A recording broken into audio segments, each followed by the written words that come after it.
Perhaps even something a little exciting about discovering, for the first time in his life, that he was not useless, that his father was wrong, and in fact he was capable. He called Elizabeth first. "I'm in a state of terror," Elizabeth said. "Wait," Michael said, hearing a beep on the line. "Let me bring in Marlon." "The world's gone crazy," Elizabeth said. "I can't believe what I'm looking at." "Hi, Marlon," Michael said. "So, where are we?" Marlon said. "Where are we?" Elizabeth said. "We're in a state of terror, that's where we are." "We're all right," Marlon grumbled. He sounded far away. "We'll handle it." Michael could hear Marlon's TV in the background. It was tuned to the same channel Michael was watching, but only Michael could see the images on the screen replicated simultaneously through his own window, a strange doubling sensation, like when you stand on a stage and look up at yourself on the Jumbotron. Elizabeth and Marlon were staying uptown. Normally Michael, too, would be staying uptown. Until 5 days ago, he'd almost never set foot below 42nd Street. Everyone, his brothers and sisters, all his West Coast friends, had warned him not to go downtown. It's dangerous downtown. It's always been that way. Just stick with what you know. Stay at the Carlisle. But because the helipad near the garden had, for some reason, been out of commission, it had been decided he should stay downtown, for reasons of proximity and to avoid traffic. Now Michael looked south and saw a sky darkened with ash. The ash seemed to be moving toward him. Downtown was really so much worse than anyone in LA could even begin to imagine. "Some things you can't handle," Elizabeth said.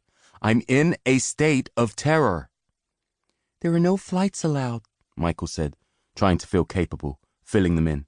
"No one can charter, not even the very important people." "Bullshit," Marlon said. "You think Weinstein's not on a plane right now? You think Eisner's not on a plane?" "Marlon, in case you've forgotten," Elizabeth said, "I am also a Jew. Am I on a plane, Marlon? Am I on a plane?" Marlon groaned. "Oh, for Christ's sake, I didn't mean it that way." "Well, how the hell did you mean it?" Michael bit his lip.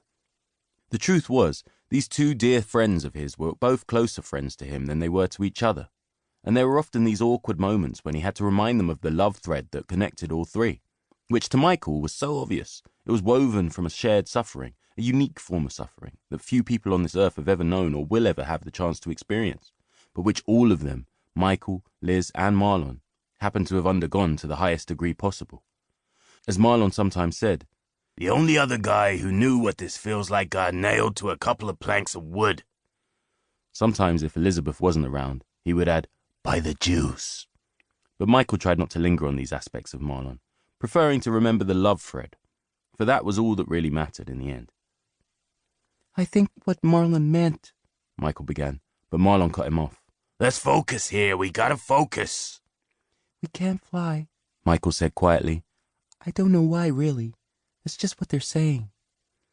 "I'm packing," Elizabeth said, and down the line came the sound of something precious smashing on the floor. "I don't even know what I'm packing, but I'm packing." "Let's be rational about this," Marlon said. "There's a lot of car services. I can't think of any right now. On TV you see them. They got all kinds of names. Hertz? That's one. There must be others." "I am truly in a state of terror," Elizabeth said. "You said that already," Marlon shouted. "Get a hold of yourself." "I'll try and call a car place," Michael said. "The phones down here are kind of screwy." On a pad he wrote HURTS, Hertz. "Essentials only," Marlon said, referring to Liz's packing. "This is not the fucking QE2. This is not fucking cocktail hour with good old Dick up in St. Moritz. Essentials." "It'll be a big car," Michael murmured.